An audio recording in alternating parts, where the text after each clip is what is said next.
ಪಂಚಮಸಾಲಿ ಸಮಾಜದವರಂತ ಜಾತ್ಯತೀತ ಸಮಾಜದಲ್ಲಿ ಇವತ್ತು ಜಾತಿ ಇಲ್ಲದೆ ಬದುಕನ್ನು ನಡೆಸಿರ್ತಕ್ಕಂಥವ್ರು ಪಂಚಮಸಾಲಿ ಸಮಾಜದವರು.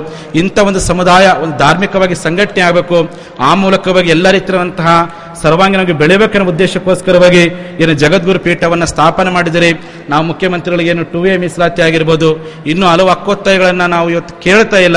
ಇದು ನಮ್ಮ ಬೆವರಿನ ಪಾಲು ಅಂತ, ಬೆವರು ಸುರಿಸಿ ದುಡಿಯುವಂಥ ಮಣ್ಣಿನ ಮಕ್ಕಳು ನಾವು ನಮ್ಮ ಬೆವರಿನ ಪಾಲನ್ನು ಇವತ್ತು ಸಹ ನಾವು ಕೇಳ್ತಿದ್ದೀವಿ.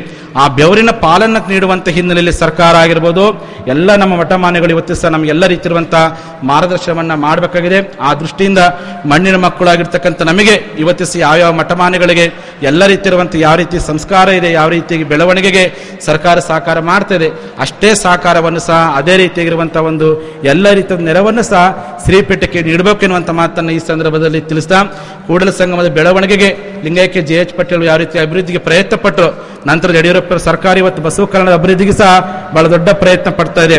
ಅದೇ ತರನಾಗಿ ಬಸವಣ್ಣವರ ಜನ್ಮಸ್ಥಳವಾಗಿರ್ತಕ್ಕಂಥ ಬಸವನ ಬಾಗೇವಾಡಿಯನ್ನ ಸ್ಮಾರಕವಾಗಿ ಮಾಡ್ತಾ ಇದೆ. ಈ ಸ್ಮಾರಕ ಉದ್ಘಾಟನೆಗೆ ರಾಷ್ಟ್ರಪತಿಗಳನ್ನು ಆಮಂತ್ರಿಸಬೇಕು ಅಂತೇಳಿ ನಿಮ್ಮೆಲ್ಲರ ಪರವಾಗಿ ಮಾನ್ಯ ಮುಖ್ಯಮಂತ್ರಿಗಳಿಗೆ ಈ ಮೂಲಕವೇ ಒಂದು ಮನವಿ ಪಡ್ಕೊಳ್ತೀವಿ.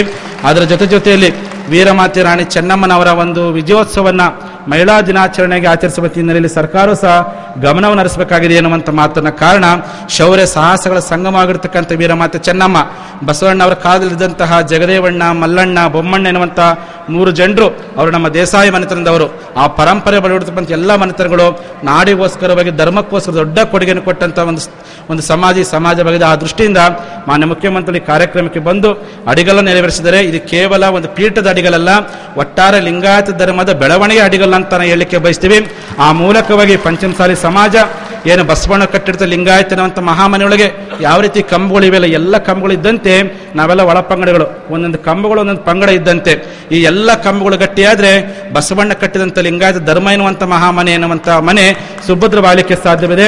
ಆ ಉದ್ದೇಶಕ್ಕೋಸ್ಕರವಾಗಿ ಹಿರಿಯ ಹೆಣ್ಣ ಇವತ್ತು ಬಣಜಿಗ ಲಿಂಗಾಯತರಾಗಿರ್ಬೋದು, ಗಾಣಿಗ ಲಿಂಗಾಯತರಾಗಿರ್ಬೋದು, ರೆಡ್ಡಿ ಲಿಂಗಾಯತರಾಗಿರ್ಬೋದು, ಶಿವಸಿಂಪಿ ಲಿಂಗಾಯತ ಯಾರೇ ಆಗಿರ್ಬೋದು, ಅವರೆಲ್ಲರೂ ನಾವು ಸೋದರಿದ್ದಂತೆ. ಆ ಸೋದರ ಹಿರಿಯ ಅಣ್ಣ ಅಂತಂದ್ರೆ ಲಿಂಗಾಯತ ಪಂಚಮಸಾಲಿ ಸಮಾಜದವರು ಅಂತ. ಆ ಉದ್ದೇಶಕ್ಕೋಸ್ಕರವಾಗಿ ನಮ್ಮ ಅಭಿವೃದ್ಧಿಯನ್ನು ನಾವು ಮಾಡಿಕೊಳ್ಳೋರ ಜೊತೆಯಲ್ಲಿ ಉಳಿದ ಲಿಂಗಾಯತ ಒಳಪಂಗಡಗಳನ್ನು ಏಕೀಕರಣಗೊಳಿಸುವಂತಹ, ತನ್ಮೂಲಕವಾಗಿ ಶೋಷಿತ ಒಳಪಟ್ಟಂತ ಎಲ್ಲ ಕಾಯಕ ಜೀವಿಗಳಿಗೂ ಸಂಸ್ಕಾರ ಕೊಡುವಂತ ಪೀಠವನ್ನಾಗಿ ಈ ಪೀಠವನ್ನು ಬೆಳೆಸುವಂತ ನಾವೆಲ್ಲರೂ ಸಹ ಪ್ರಯತ್ನ ಪಡ್ತೀವಿ ಎನ್ನುವಂತ ಮಾತನ್ನ ಈ ಸಂದರ್ಭದಲ್ಲಿ ತಿಳಿಸ್ತಾ, ಈ ಹಿನ್ನೆಲೆಯಲ್ಲಿ ಇವತ್ತು ಮಾನ್ಯ ಮುಖ್ಯಮಂತ್ರಿ ಕಾರ್ಯಕ್ರಮ ಬಂದಿದ್ದಾರೆ. 16 ಜನ ಶಾಸಕರನ್ನ ನಿಮ್ಮ ಸರ್ಕಾರಕ್ಕೆ ಕೊಟ್ಟಿದ್ದೇವೆ, ಒಬ್ಬ ಲೋಕಸಭಾ ಸದಸ್ಯರನ್ನ ಈ ಸರ್ಕಾರಕ್ಕೆ ಕೊಟ್ಟಿದ್ದೀವಿ. ಆ ಮೂಲಕವಾಗಿ ನೀವು ಯಾವ ರೀತಿಯಾಗಿ ಉಳಿದ ಎಲ್ಲ ಸಮುದಾಯಗಳಿಗೆ ಆದ್ಯತೆಯನ್ನು ಕೊಡ್ತಾ ಇದ್ದೀರಿ. ಈಗಾಗಲೇ ಸನ್ಮಾನ್ಯ ಮುರುಗೇಶ್ ನಿರಾಣಿ ಅವರಿಗೆ ಮಂತ್ರಿ ಸ್ಥಾನವನ್ನು ಕೊಟ್ಟಿದ್ದೀರಿ, ನಮ್ಮ CC ಪಾಟೀಲ್ ಅವರಿಗೆ ಸಂಸದೀಯ ಕಾರ್ಯ ಸ್ಥಾನ ಕೊಟ್ಟಿದ್ದೀರಿ. ಮುಂದೆ ಮುಂಬರುವಂತ ಎಲ್ಲ ದಿನಮಾನಗಳಲ್ಲಿ ಸಹ ಜನಸಂಖ್ಯೆಗೆ ಅನುಗುಣವಾಗಿ ಸ್ಥಾನಮಾನಗಳನ್ನು ಕೊಡಲೇಬೇಕೆನ್ನುವಂತ ಒಂದು ಒತ್ತಾಸೆಯನ್ನು ಈ ಮೂಲಕವಾಗಿ ಮಾನ್ಯ ಮುಖ್ಯಮಂತ್ರಿಗಳಿಗೆ ತಿಳಿಸ್ತಾ, ಈ ಒಂದು ಸಮಾರಂಭಕ್ಕೆ ತಾವೆಲ್ಲರೂ ಸಹ ಬಂದಿರಿ. ನೀವು ಬಸವಣ್ಣರು 12 ಒಂದು ವಚನವನ್ನು ಹೇಳಿದರು, ತಂದೆ ನೀನು, ತಾಯಿ ನೀನು, ಬಂಧು ನೀನು, ಬಳಗ ನೀನು, ನನಗೆ ನೀನಲ್ಲದೆ ಮತ್ತಾರು ಇಲ್ಲವಯ್ಯ ಕೂಡಲ ಸಂಗಮ ದೇವ ಅಂತೇಳಿ.